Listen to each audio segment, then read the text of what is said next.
मित्रों नमस्कार।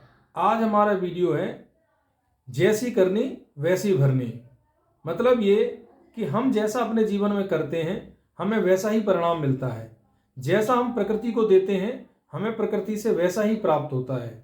जैसा हम किसी दूसरे के साथ व्यवहार करते हैं वैसा ही हमारे साथ व्यवहार किसी दूसरे के द्वारा किया जाता है।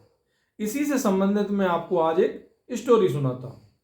एक बार की बात है, एक यात्री राजधानी ट्रेन से नई दिल्ली से उन्होंने अपनी यात्रा प्रारंभ करी। जब वो यात्रा कर ही रहे थे, ट्रेन में जा रहे थे, तो रास्ते में उन्होंने अनायास ही अपनी पॉकेट में हाथ डाला और उन्हें एक उसमें से सिक्का मिला जो ऐसा था कि चलने योग्य नहीं था, खोटा सिक्का था। उनके मन में यह ध्यान आया कि इस सिक्के को कैसे चलाया जाए। तो उसको चलाने के लिए उनके मन में एक युक्ति सूझी। उनके दिमाग में आया कि अगर ये ट्रेन किसी स्टेशन पर जब भी रुकती है तो जैसे ही ये ट्रेन रुकेगी वैसे ही हम कुछ परचेज कर लेते हैं तो ये सिक्का चल सकता है।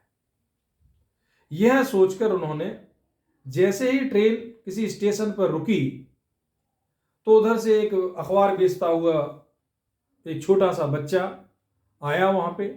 उसने कहा अखबार अखबार अखबार अखबार अखबार। जैसे ही ट्रेन चलने के लिए हुई उन महाशय ने उसको 5 का सिक्का दिया और अखबार ले लिया। ट्रेन आगे बढ़ गई। महाशय बहुत खुश कि चलो सिक्का चल गया। उन्होंने एक राहत की लंबी सांस ली और बोले खोटा सिक्का चल गया।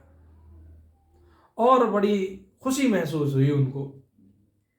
और जैसे ही थोड़ा सा ट्रेन और आगे चली उन्होंने सोचा कि अब इस अखबार को पढ़ लिया जाए। जैसे ही उन्होंने अखबार पढ़ने के लिए उठाया वो उसको देखते ही भौचक रह गए। उन्हें पता चला कि वो अखबार तो 3 महीने पुराना था। मतलब ये जैसी युक्ति इनके दिमाग में चल रही थी वैसी युक्ति उस अखबार वाले के भी दिमाग में चल रही थी। जैसे ये अपना खोटा सिक्का चलाने के लिए घूम रहे थे ऐसे ही वह अखबार वाला 3 महीने पुराना अखबार बेचने के लिए घूम रहा था। वही हमारे साथ हमेशा जीवन में होता है। जैसा हम प्रकृति को देते हैं हमें प्रकृति से वैसा ही प्राप्त होता है। तो इसलिए हमें अपने अच्छे कर्म करने चाहिए। जब हम अच्छे कर्म करते हैं वह घूम फिर कर हमारे साथ वही अच्छा व्यवहार प्रकृति के द्वारा या किसी व्यक्ति के द्वारा होता है। नमस्कार।